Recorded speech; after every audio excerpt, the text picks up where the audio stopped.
Hello pre-calculus students. This video lesson is going to be on solving equations. Our objective here is to solve linear, quadratic, and higher degree equations through algebraic means.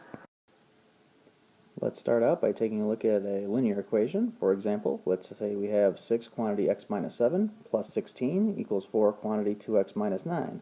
Now hopefully your first impulse when you look at an equation like that is to start to distribute, and that's what I'm going to do as well. After distribution, we have 6x minus 42 plus 16 equals 8x minus 36, and we do have a couple of like terms on the left-hand side of the equal sign. Combining the like terms on the left-hand side gives us a negative 26, so now we're looking at 6x minus 26 equals 8x minus 36, and from here we have a few options. I like to generally cancel out the lowest x term, so I'm going to subtract 6x from both sides, and as a consequence I'm going to have to add 36 to both sides as well.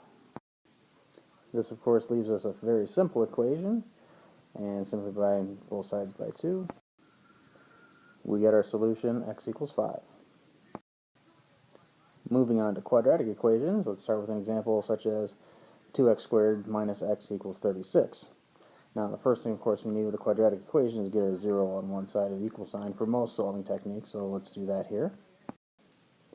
And now that we've got a 0 on one side, after subtracting 36 from both sides, we can make a decision between using factoring the quadratic formula or one of a few other techniques. This one is set up though where it is factorable. With the trinomial on the left side factored into 2x minus 9 times x plus 4, we can then set both of those factors equal to 0 and solve them individually. This gives us the solutions of x equals 9 halves and negative 4. If you would prefer, instead of 9 halves, to use 4.5 or 4.5, that's fine for now, but in general on this course, the improper fractions are going to be far more useful for us. Now let's take a look at another quadratic equation, this one 3x squared plus 8x minus 1, and hopefully by looking at this one, it's pretty evident right away that this is not going to be factorable, so we're going to have to use some other technique. Completing the squares in general is going to be a very messy sort of technique. The quadratic formula here is going to serve us very well. Now since this equation was already with a 0 on one side, we can quickly identify the a, b, and c values as 3, 8, and negative 1 respectively, and plugging those into the quadratic formula, now we have x equals negative 8 plus or minus the square root of 8 squared minus 4 times 3 times negative 1, all over 2 times 3. Evaluating the expression under the radical, or the discriminant, we get a value of 76. The square root of 76 simplifies into 2 root 19,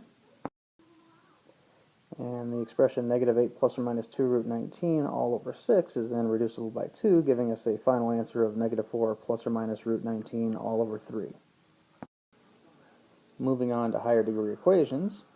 Through algebraic methods, higher degree equations are typically best solved through a variety of factoring-based techniques such as factoring by grouping, factoring sums and differences of cubes, and or factoring polynomials in what we consider to be quadratic form. Let's first take a look at an example. X to the third plus 9x squared minus 7x minus 63 equals 0. Now since this polynomial consists of 4 separate terms, grouping is typically going to be at least a good thing to consider when solving an equation of this sort. Factoring a common factor of x squared out of the first two terms leaves us with x squared times the quantity x plus 9, and then factoring a negative 7 out of the second two terms gives us a negative 7 parentheses x plus 9, and then of course the equals 0.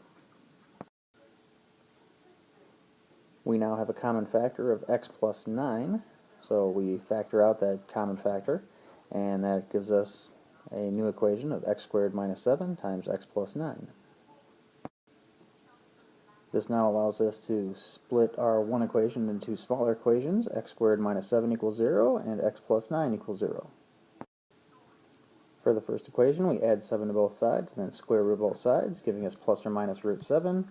And the second equation, of course, we simply subtract 9 from both sides, giving us a negative 9. So as a final answer, we have x equals plus or minus root 7 and negative 9. Taking a look at another example, here we have 8x to the third plus 125 equals 0, and we need to try to figure out how to factor this, and this one we can factor as a sum of two cubes. The 8x to the third plus 125 neatly factors into the quantity 2x plus 5, closed quantity, and then 4x squared minus 10x plus 25. The first factor very quickly gives us a solution of negative 5 over 2. However, the second factor is a quadratic in nature and is unfactorable. And so we use the quadratic formula, giving us at least initially x equals 10 plus or minus the square root of negative 10 squared minus 4 times 25 all over 2 times 4. Now in this case the discriminant works out to be negative 300, and since it's a negative that involves I. Simplifying a radical, we end up with 10I root 3. So at this point we're looking at x equals 10 plus or minus 10I root 3 all over 8. With a little bit of simplification, we now have all three of our final answers. We have the negative 5 halves we found earlier, and then our final two answers are 5 plus or minus 5I root 3 all over 4. Now let's take a look at one more of these higher degree equations. We have x to the fourth minus 29x squared plus 100 equals 0. And this one is one of the quadratic form types where it's not really quadratic, although the format is quadratic in that we could factor this using our reverse FOIL sort of techniques and turn this into a much easier equation to handle.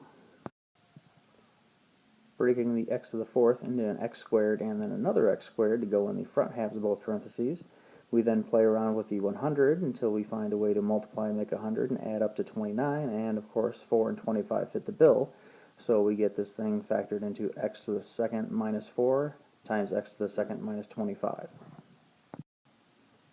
Now the good news in this case is that both of those quantities are actually differences of two squares. The x squared minus 4 factors into x plus 2 and x minus 2. Likewise, the x squared minus 25 factors into x plus 5 and x minus 5. At this point, we should be very quickly able to get to the solutions of x equals negative 2, positive 2, negative 5, and positive 5. Of course, if you would prefer to write your solutions as x equals plus or minus 2 and plus or minus 5, that would be completely acceptable. And now here's the moment I know you've been waiting for. Here are 5 problems to try solving. These 5 problems are effectively your homework and will be the focus of our discussion at the beginning of class tomorrow. Good luck.